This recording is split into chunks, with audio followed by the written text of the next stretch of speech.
우리가 살고 있는 시대를 마지막 때, 종말의 때 이렇게 이야기합니다. 정말 마지막 때는 정신을 차리지 못할 정도로 빠르게 모든 것이 지나갑니다. 뭐 할 일도 많은데 무슨 일부터 먼저 해야 되는지 잘 정리가 되지 않을 때도 있습니다. 이러한 마지막 때에 우리가 어떻게 해야 되는가? 베드로는 이 마지막 때에 정신을 차리고 기도해야 된다, 그 얘기를 하고 있습니다. 특별히 7절에 보면 만물의 마지막이 가까웠으니 너희는 정신을 차리고 근신하여 기도하라, 이 얘기를 합니다. 왜 기도를 해야 하는가? 또 기도하면 우리는 어떻게 살아야 하는가? 이런 것이 의문점이 되지요. 기도해야 되는 이유는 기도할 때에 내가 무엇을 우선적으로 해야 되고 어떤 삶을 살아야 되는지에 대한 방향이 정리가 되기 때문에 그렇습니다. 여러분, 기도할 때에 우리는 삶의 방향을 정확하게 알 수 있고 하나님의 뜻을 이해할 수 있습니다. 특별히 오늘 우리가 주목할 곳은 바로 10절인데 여기 보면 청직이라는 말이 나옵니다. 우리가 주목할 단어는 선한 청직이라는 단어입니다. 오늘 10절에 보면 다시 한번 보시면 각각 은사를 받은 대로 하나님의 여러 가지 은혜를 맡은 선한 청지기처럼 봉사하라, 이렇게 이야기합니다. 왜 선한 청지기인가 하는 의문점이 있지요. 선한 청지기는 어떤 사람입니까? 여러분, 청지기라는 말 자체가 자기 것이 아닌 주인의 것을 맡아서 하는 일을 하는 사람, 이런 뜻이 되겠죠. 그런데 선한 청지기라고 말한 거 보면 악한 청지기도 있다, 이렇게 알 수 있어요. 선한 청지기와 악한 청지기는 어떻게 다를까요? 선한 청지기는 그 주인의 마음에 흡족할 정도로 일을 참 잘하는 사람을 말합니다. 정말 성실하고 충성스럽고 주인이 의도하는 게 무엇인지를 미리 알고 하는 사람, 이런 사람이지요. 반대로 악한 청지기는 어떤 사람일까요? 미련하고 게으르고 자기 일에 책임을 지지 않는 사람, 이런 사람이 악한 청지기다, 이런 얘기하고 있겠지요. 그러면 하나님 일을 하면서 왜 선한 청지기같이 봉사라, 왜 그랬을까요? 그것은 예수 믿는 사람들은 어떤 삶을 살아야 하는가를 정확하게 보여주고 있습니다. 청지기지만 악한 청지기가 아니라 선한 청지기로 살아야 한다. 이것이 그리스도인들이 살아가야 될 목적입니다. 자, 선한 청지기라는 것은 뭘 얘기하냐면 자기를 위해 살지 않고 오직 주인을 위하여 살아가는 사람입니다. 그러나 악한 청지기는 반대로 자기를 위해서 살아가고 자신이 주인이 되어서 살아가는 사람, 이런 사람이라고 할 수 있겠죠. 악한 청지기는 자기의 유익과 자기의 만족과 모든 것이 중심이 자기 자신이 되어 살아가고 있습니다. 하나님은 우리가 선한 청지기가 되기를 원하고 있습니다.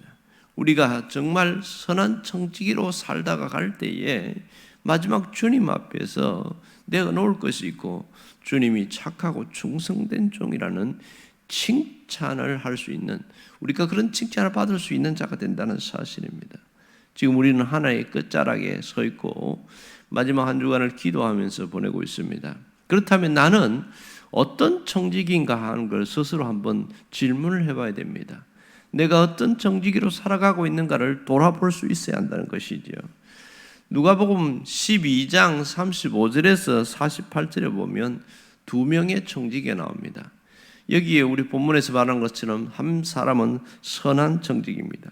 지혜롭고 진실한 청지기가 나오는데 이 사람은 성경에 보면 뭐라고 하냐면 허리에 띠를 띠고 등불을 켜고 주인이 언제든지 오면은 그 문을 열어줄 수 있는 준비를 하고 기다리고 있는 사람이다, 이렇게 표현되어 있어요.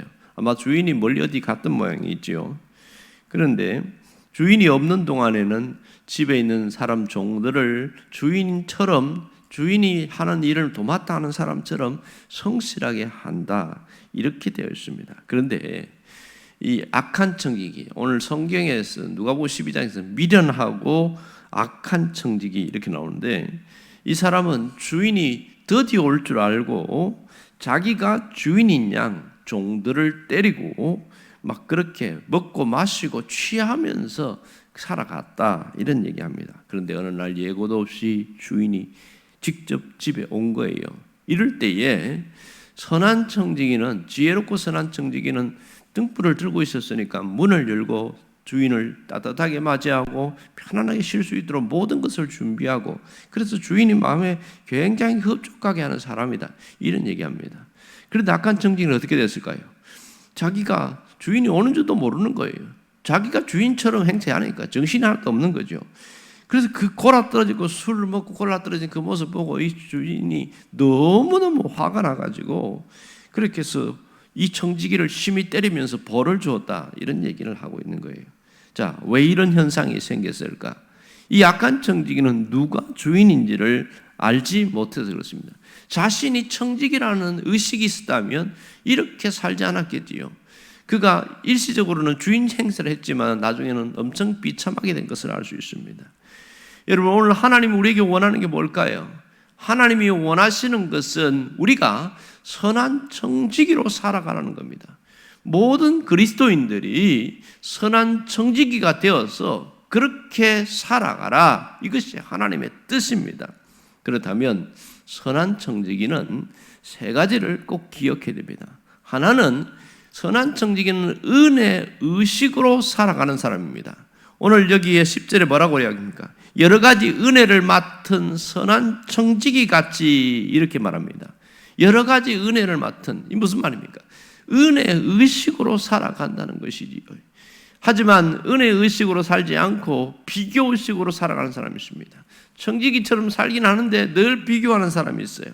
이런 사람들은 똑같은 일을 하면서도 너무너무 힘들게 합니다. 자꾸 사람과 비교하니까 자신이 열등하다고 생각하고 그렇게 하니까 얼마나 힘들겠어요. 그러나 은혜 의식을 가진 사람은 절대 그렇게 살지 않습니다. 자신이 은혜를 갚는 마음으로 살아가게 되겠지요. 은혜 의식으로 살아가는 사람은 억지로 일하지 않고 기쁨으로 감당을 합니다. 즐거움으로 싸고요. 대충 하지 않고 책임감을 가지고 합니다.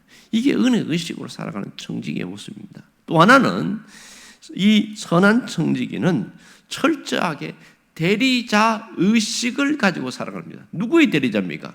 주인의 대리자라는 것이지요. 그러나 이 악한 청지기는 소유자 의식으로 살아간다는 거예요. 이게 문제인 것이죠. 선한 청지기는 언제나 소유자 의식이 아니라 대리자 의식을 가지고 내가 청지기라는 것을 절대로 잊지 않고 그렇게 살아간다는 겁니다. 주인의 일을 대리하는, 그 일을 잘 감당하는 것이 선한 청지기다, 이 얘기입니다. 세 번째는, 이 선한 청지기는 철저하게 공로 의식으로 살지 않고 오직 영광 의식으로 살아갑니다. 다시 말해서 선한 청지기는 하나님께 영광을 돌리는 청지기로 살아간다, 이 얘기를 하는 것이죠. 11절 하반절에 보면 이런 말씀이 나옵니다. 이는 범사에 예수 그리스도로 말미암아 하나님이 영광을 받으시게 하려 함이니, 이게 선한 청지기의 모습인 거죠. 범사에 하나님이 영광을 받으시게 하는 것, 이것이 선한 청지기의 온전한 모습입니다. 자, 이렇게 살려고 하면 뭘 해야 되냐? 내 힘으로 하려고 하면 안 되고 오직 어떻게 해야 돼요? 내가 공급을 받는, 하나님으로부터 공급을 받는 그 힘으로 해야 된다, 그렇게 얘기하고 있어요. 11절 앞에 보면 뭐라고 그럽니까? 하나님이 공급하시는 힘으로 해라, 이렇게 이야기합니다. 이게 놀라운 것이죠. 이런 은혜 의식으로 살고 우리가 대리자 의식으로 살고 영광 의식으로 살아가려고 하면 내 힘으로 하면 안 된다는 거예요. 하나님이 공급하시는 그 힘으로 감당하려고 할 때에 이러한 삶을 살 수 있다, 이 점을 잊지 않기를 원합니다. 오늘 우리가 하나님 앞에서 신실한 선한 청지기로 살 수 있어야 됩니다. 이 점이 대단히 중요한 것이지요. 신실한 청지기로 사는 것, 이것을 깊이 생각해야 됩니다. 어떤 연극 중에 보면 단지 15분, 이런 제목의 연극이 있습니다. 단지 15분. 이 연극은 한 청년의 이야기로 시작되어집니다. 아주 장래가 촉망되는 청년이 있었습니다. 이 청년은 너무나 뛰어나서 20대에 박사 학위를 받았는데 이 박사 과정을 모두 다 수료하고 얼마나 잘했는지 교수로 채용될 정도로 그렇게 이미 준비가 되어졌습니다. 논문을 심사하고 거의 마무리됐는데 갑자기 몸에 이상이 생겨서 통증이 와서 병원에 갔더니 청천벽력 같은 소리를 듣는 겁니다. 폐암 말기라는 얘기를 듣고 그것도 급성으로 왔기 때문에 오늘 하루를 못 넘긴다는 겁니다. 그리고 이 충격을 받고 누워 있는데 얼마나 지났을까요? 의사가 다시 오더니 하는 말이 당신은 15분밖에 남지 않았습니다. 뭐 이런 얘기를 하는 거예요. 이게 뭐 연극이니까 그렇게 나온 거겠죠. 그래서 제목이 단지 15분이라는 제목입니다. 자, 시간이 흘러갑니다. 이제 시간이 15분이라고 그랬는데 금방 5분이 지나가고 나머지 이제 10분 남아 있습니다. 이때에 누군가가 하나 이 전보를 가지고 옵니다. 뭐라고 하냐면 당신의 억만장자인 삼촌이 있는데 이 삼촌이 오늘 돌아가셨습니다. 자식이 아무도 없어서 모든 상속이 당신에게로 가게 됐습니다. 그러면서 이 삼촌의 억만장자에게 상속권을 갖고 온 거예요. 하지만 죽음을 앞둔 그에게는 아무것도 그에게 도움이 되지 않았다. 그 얘기합니다. 이제 시간이 지나가고 8분 남았습니다. 그때 또 한 번의 전보가 도착합니다. 학위 논문이 통과되었다고 가장 훌륭한 논문으로 평가되었으며 이제 당신은 아무개 대학에 이제 교수로 채용되겠다는 이런 좋은 소식을 듣습니다. 하지만 그 논문 통과되었다고 한 소식이 자기에게 죽음을 앞둔 그에게 아무런 도움이 되지 않았습니다. 이때에 이제 5분이 지나고 이제 마지막 한 3분 남았습니다. 그때 한 번 전보가 또 옵니다. 지금까지 당신이 애타게 기다리던 연인으로부터 결혼 승낙이 떨어졌습니다. 드디어 앞으로 장인 장모가 될 분들이 당신과의 결혼을 허락했습니다. 이렇게 이야기하는 거예요.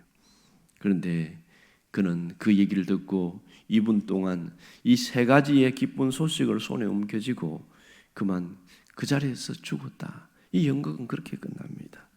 여러분 뭘 이야기합니까? 우리의 인생이 생각보다 빨리 지나간다는 걸 이야기하고 있습니다.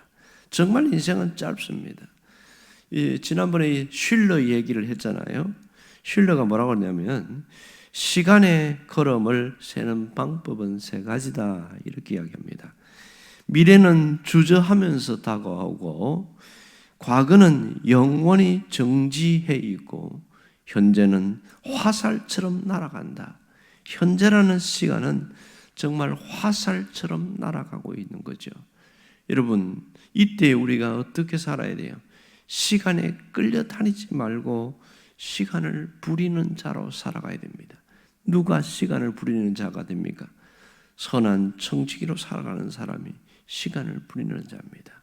이제 우리가 마지막까지 신실한 청지기로 살아갈 수 있기를 주의 이름으로 축원합니다. 기도하겠습니다.